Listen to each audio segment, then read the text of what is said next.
मित्रों, आपकी बात आपके साथ राकेश मोहन त्यागी यूट्यूब चैनल के इस 443वें अंक में आप सभी को मेरी राम राम। दत्ता मेरे जानकों को शीर्षक सावधानी हटी दुर्घटना घटी। हम सब ने देखा होगा रोड के किनारे जब हम रोड पर जाते हैं वाहन चलाते हुए, और वाहन चलाने के लिए हमको जिम्मेवारी पूर्ण वाहन चलाएं, इसके लिए हमको लाइसेंस भी दिया जाता है और उस रोड पर चलते हुए हमसे ये अपेक्षा की जाती है कि हम सब सावधानी से चलें जिससे कि कोई दुर्घटना न घटे। मित्रों, इसी प्रकार भारतीय राजनीति में अपने बली के आधार पर, वंशवाद के आधार पर कुछ राजनीतिक दल और उनके जो आज नेतृत्व है वह अपने पूर्वजों के बनाए राजनीतिक दल के आधार पर जो राजनीति करता आ रहा था लंबे समय से, ऐसे कांग्रेस पार्टी के युवराज जिन्हें कहा जाता है राहुल गांधी, जिनको जनता पप्पू के नाम से भी जानती थी, राजनीति कर रहे थे, लंबे समय से संसद जा रहे थे और लगातार खास तौर से 14 के बाद 2 चुनाव में उनको व उनकी पार्टी को जनता ने इतना भी बहुमत नहीं दिया जिससे कि वह संसद के अंदर विपक्षी दल के नेता बनने लायक हैसियत पा सकते थे।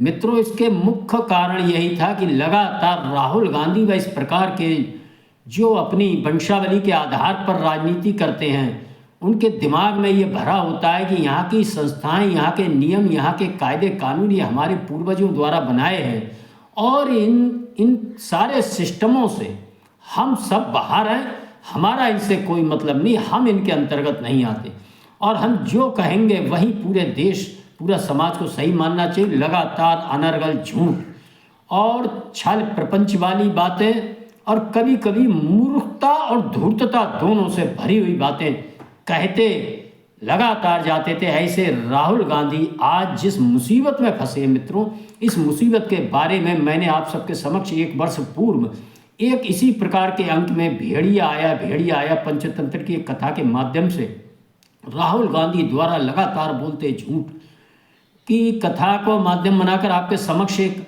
अंक मैंने प्रस्तुत किया था। मेरा अनुरोध है वह अंक आप जरूर सुने कि किस प्रकार राहुल गांधी भेड़िया आया वाले बालक की तरह खटाखट झूठ बोलते जाते थे और एक दिन ऐसी मुसीबत में उस बालक की तरह फंसने जा रहे थे। मैंने उसमें कहा था कि वास्तव में सही में कहीं भेड़िया आया तो उनको कोई बचाने नहीं आ पाएगा। आज राहुल गांधी लोकसभा के अंदर जिस प्रकार लंबे समय से वह झूठ दर झूठ बोलते आ रहे थे, आज उनके खिलाफ, उनकी संसद सदस्यता के खिलाफ, इससे पूर्व भी वह एक बार कोर्ट के आदेश पर उनकी संसद सदस्यता चली गई थी। 23 मार्च 2003 को अयोग्य करार दिए गए थे।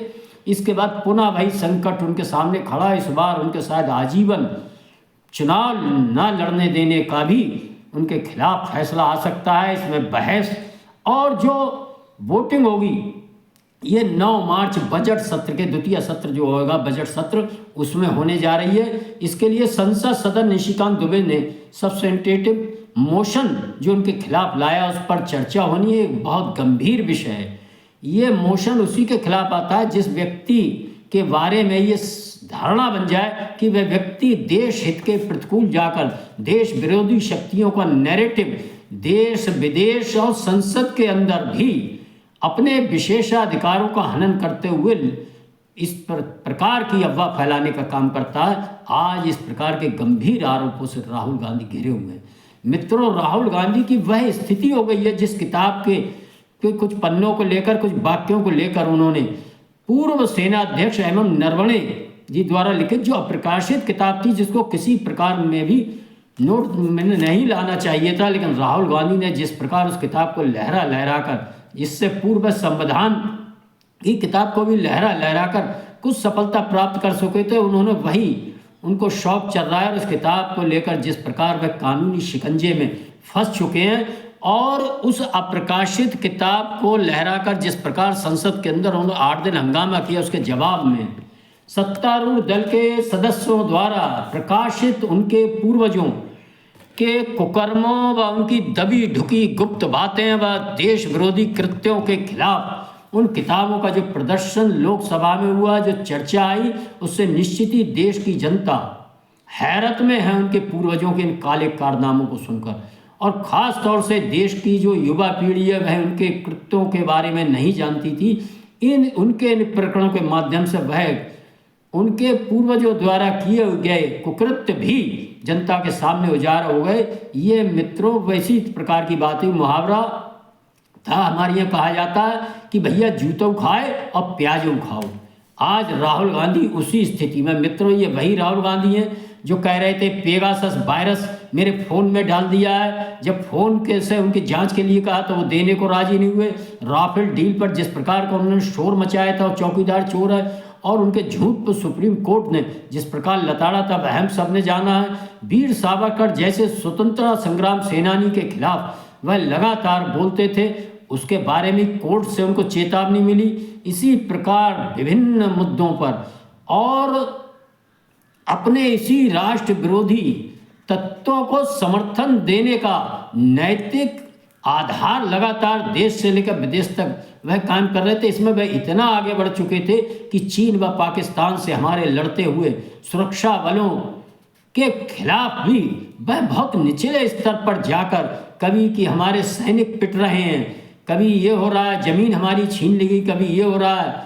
कोई अगर सैनिक हमारे कोई पाकिस्तान के खिलाफ कोई भी अपना देश की रक्षा के लिए कार्यक्रम करते हैं, आतंकवादियों के खिलाफ कोई कार्रवाई करते हैं तो उस कार्रवाई को हास्यास्पद बताना, कभी कौवे मारे गए, कुछ पेड़ गिर गए, सबूत मांगना, ये लगातार आप सबने देखा। और होते होते सिंदूर ऑपरेशन जिसको पूरे विश्व ने जाना और माना, भारत की शक्ति को पहचाना, उस पर भी प्रश्न चिन्ह खड़ा करने का काम यही नेता, लोकसभा में विपक्ष के नेता, एक जिम्मेवार पद पर देश की जनता ने उनके राजनीतिक रास्ते में उनको थोड़ा समर्थन देते हुए 24 में उनको ये जिम्मेवारी दी थी और इस आशा विश्वास के साथ दी थी। जिस प्रकार दद्दा मेरे आरटीओ ऑफिस घर के इनको सबको जो रोड पे जान कहताई और गाड़ी चलान को लाइसेंस देता है कि हम जिम्मेवारी से चलेंगे, सावधानी से चलेंगे और दुर्घटना से बचेंगे। लेकिन देश की जनता ने जो इनको नेता विपक्षी दल बनने का लाइसेंस दिया था अपने समर्थन के द्वारा, उसको भी मजाक का विषय बनाकर विपक्षी दल के नेता लोकसभा में बनने के बाद जिस प्रकार की वो हास्यास्पद, झूठी, मनगढ़ंत और देश विरोधी लोगों के मन को हर्ष पहुंचाने वाली बातें और मुद्दे वो देश से लेकर विदेश के विदेशी मंचों पर करते रहे।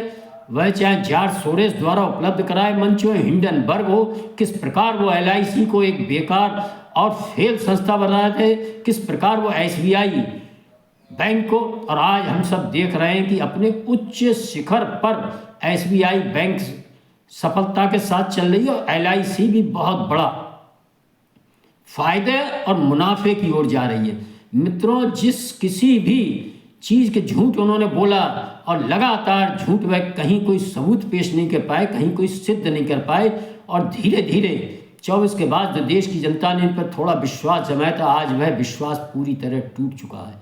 वह जो सावधानी राहुल गांधी को नेता विपक्षी दल के नाते रखना चाहिए थी, देश की जनता ने जो उनको जो ये पद देने का निर्णय लिया था, उस पद की गरिमा के अनुरूप उन्हें देश की जनता की आशाओं आकांक्षाओं के अनुरूप चलना चाहिए था। लेकिन राहुल गांधी निश्चित ही इस मामले में अबोध बालक, उनके बारे में जो एक नया शब्द आया वो बिल्कुल सही है, अबोध बालक की तरह केवल मनगढ़ंत, झूठी और उसी प्रकार का व्यवहार करते रहे। किस प्रकार वो संसद में आते हैं, किस प्रकार उनकी शारीरिक भाव भंगिमा आप देखते हैं, इस प्रकार जैसे कि कॉलेज में कोई लड़का घूम रहा है, कैंटीन में कहीं, मतलब ये उनका वही भाव था। ये सब चीज़ें हमारे पूर्वजों की बनाई हुई हैं, इनकी कीमत हमारी नज़र में, इनका सम्मान, इनकी गरिमा की कीमत कुछ नहीं है।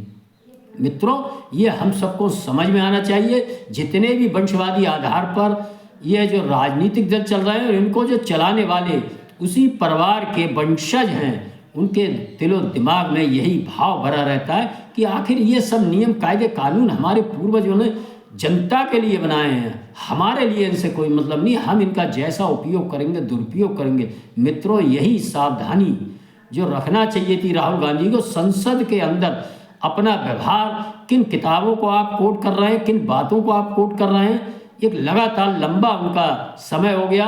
और इस बार MM नरवणे की पुस्तक को लेकर जिस प्रकार का उन्होंने सुरक्षा बलों, भारत के सुरक्षा बलों की मान मर्यादा को तार तार करने की जो चेष्टा की थी अप्रकाशित किताब के द्वारा, उसमें वह बुरी तरह फंसे और उनके खिलाफ जो ये मोशन आया है, निश्चित ही इसके गंभीर परिणाम और अपने राजनीतिक जीवन की गंभीर दुर्घटना के शिकार राहुल गांधी हो चुके हैं। निश्चित ही राहुल गांधी के जो सलाहकार हैं, उनकी पार्टी के लोग हैं, वह भी उनको वह मुद्दे समझाते हैं, वह भी कोई उनके हितैषी नहीं है। कहीं ना कहीं वह यही आशा कर रहे थे कि यह इसी प्रकार किसी झंझट में फंसे जिससे कि इन्हें सहानुभूति का जनता को लाभ मिले। ये इनकी एक सोची समझी रणनीति है। मित्रों ने वर्तमान सरकार बहुत धैर्य और संयम के साथ काम करती है, वह अपने विरोधी को भी पूरा मौका देती है, लेकिन इस बार लगता है पानी सर से ऊपर हो चुका है।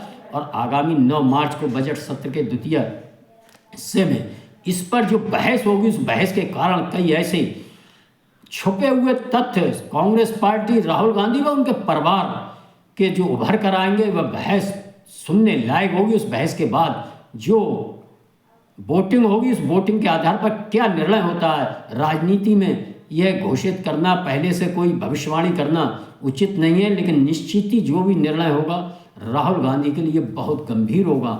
और राहुल गांधी ने यदि सावधानी रखी होती, निश्चित ही कम से कम संसद के अंदर अपने व्यवहार को, अपनी वाणी को और अपने स्रोतों को जो वहाँ संसद में बात कर रहे थे, तो वह इस गंभीर दुर्घटना के शिकार नहीं होते। मित्रों, आप सबने सुना ये अंक, इसके लिए आप सभी का धन्यवाद। मेरा अनुरोध है, मेरे ये अंक यदि आपको पसंद आते हैं इनको लाइक करें, शेयर करें, चैनल को सब्सक्राइब करें। धन्यवाद। जय श्री राम, जय श्री वाल्मीकि भगवान, भारत माता की जय।